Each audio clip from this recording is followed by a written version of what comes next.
ঠিক আছে আমরা ওইভাবে যাবো না। হ্যাঁ আমরা ওইভাবে রাখেন কই যাচ্ছেন? গাড়ি সেট করেন ভাই, আমরা বাড়িতে যাচ্ছি। এটা চুরি। যাবেন সমস্যা নেই, আসেন। আরে ভাই সময়টা লেট হইব না। সেট করেন না গাড়িটা ভাই। কি স্যার কেউ তো কোথায় যাচ্ছেন? আমরা বাড়ি যাচ্ছি স্যার, 10 দিনে ছুটি পাইছি। বাড়ি থেকে যাইতে পারবেন? আনন্দের সহিত 10 দিনে বা ছুটি পাইছি বাড়িতে যাচ্ছি, এরকম কেন? এই গাড়িতে আপনারা কয়জন উঠছেন? একজন দুজন আমরা আগে দুজন আনি নাই স্যার, দুজন আছে স্যার। ও স্যার একটু কথা বলি, আপনারা এই মোটরসাইকেল নামেন, গাড়ি থেকে নামেন, কথা শুনেন না। আপনাদেরকে এই মোটরসাইকেলের 4 জন আপনারা বাড়িতে যাচ্ছেন। বাড়িতে যেমন ভালো কথা, ফ্যামিলির টানে আমাদের বাড়িতে অবশ্যই যেতে হবে, কিন্তু আপনারা এই মোটরসাইকেলের 4 জন কেন, বেআইনি ভাবে কেন? আপনারা কি যেতে পারবেন? দুর্ঘটনা ঘটলে তো বাড়িতে তো আপনি যেতে পারবেন না, আপনার তো পথে থেকে যেতে হবে। স্যার আমরা তো টিকিট পাই নাই, পরে রাত জায়গায় কইছি আমরা বাইকে যাবো গা। হ্যাঁ, ঈদ কোরবানিতে হয়তো এরকম ঝামেলা থাকতেই পারে। ঈদ এবং কোরবানি আসলে সবাই আমরা নারীর টানে বাড়ি যেতে চাই। নারীর টানে বাড়ি যেতে চাইলে সবাই তখন টিকিট পাওয়াটা ক্রাইসিস টাফ থাকে, ঠিক আছে? সেই জন্য না আমরা বাড়িতে এমন ভাবে যাবো, বাড়িতে পৌঁছতে পারবো না, পথেই আমরা থেকে যাব। এইরকম বাড়ি যেয়ে তো লাভ নাই। আপনারা যে গাড়ি চালায় এই যে আসছেন, 4টা লোক, একটা লোকের মাথায় হেলমেট নাই। আপনি হেলমেট পরছেন ঠিক আছে, আর সম্পূর্ণ এটা আপনারা বেআইনি করেছেন। এই কাজ কখনো করেন না। স্যার আমরা 4 জনের হেলমেট লাগবো।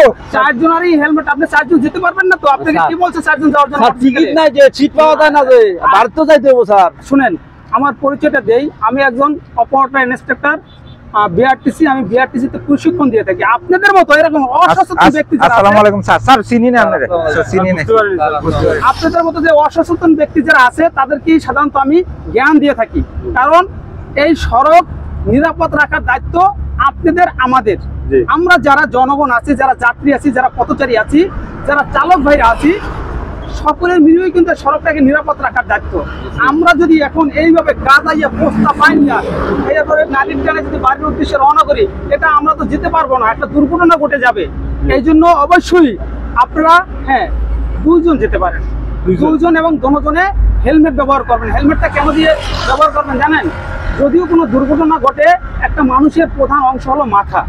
এই মাথাটা যদি একটা আঘাত পায় সারা জীবনের জন্য,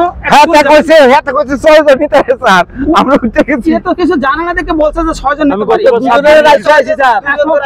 এখন আপনার মাথার উপরে যদি আমি বাইকটা উড়াইয়ে দেই, এই বাইকটি আপনার মাথার উপরে যদি উড়াই দেই, তাহলে আপনি কি নিয়ে যেতে পারবেন? আপনি কি সেই শক্তি আছে? এ তো বাইকটা তো সে কথা বলতে পারে না, এর উপরে আপনারা 4 জন উঠছেন। যদি আপনার গাড়ির উপরে 4 জন উড়াই দিতে তাহলে পারবেন? তদ্রুপ মনে করবেন, যখন আপনি লোড নেবেন তখন সে ব্রেকে কাজ কম করবে। গাড়ি যখন চালাবেন একটু ডাইনে বামে নিতে গেলে তখন সে বাউতি খাবে, দুর্ঘটনার হারটা বেশি ঘটবে। এই জন্য এই অতিরিক্ত আত্মবিশ্বাস নিয়ে কখনোই গাড়ি ড্রাইভ করবেন না। মনে রাখবেন, একটি দুর্ঘটনা সারা জীবনের কান্না। আর করবেন এই ভুল, আপনারা 2 জন বাসে চলে যাবেন আর 2 জন বাইকে যাবেন। টিকিট না পেলে আপনি অপেক্ষা করেন, ঘুরে আসুক, পরে যান। আপনি 2 ঘন্টা পরে যান, কিন্তু একবারে না যাওয়ার মতো না করে, একেবারে না যাওয়ার মতো না করে 2 ঘন্টা পরে যান। কথা ঠিক কইছে, কথা ঠিক কইছে তো ভাই। আপনারা লাগি আপনিও কইছেন যে না রাতে বেশ হয়ে যাবে। এই তো 6 জন লয়ে যায়, 6 জন লয়ে যাইতে ভাই, 7 জন লয়ে গেছি ভাই, কারো তো সামনে